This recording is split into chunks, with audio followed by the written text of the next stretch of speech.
Jurid, PNS, dan Pangdam 14 Hasanuddin Maijen TNI Totok Imam Santoso menegaskan tugas TNI bukan hanya menjaga keamanan dan keutuhan negara kesatuan Republik Indonesia, namun juga harus peka terhadap masalah sosial di masyarakat.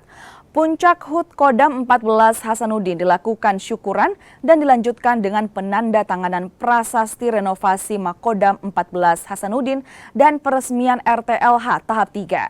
Selain itu ada juga pemberian penghargaan kepada prajurit PNS dan Persit berprestasi dan pemberian tali asih kepada difabel, veteran, dan warakawuri. Pelatih terbaik, guru terbaik, ada semua bahkan yang punya prestasi.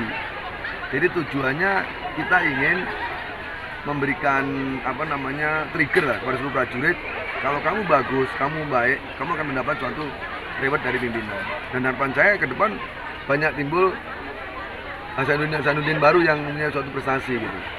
Kemudian untuk yang program ketahanan pangan, kemudian inflasi, kemudian lain-lain, kita ingin meningkatkan lagi, termasuk stunting.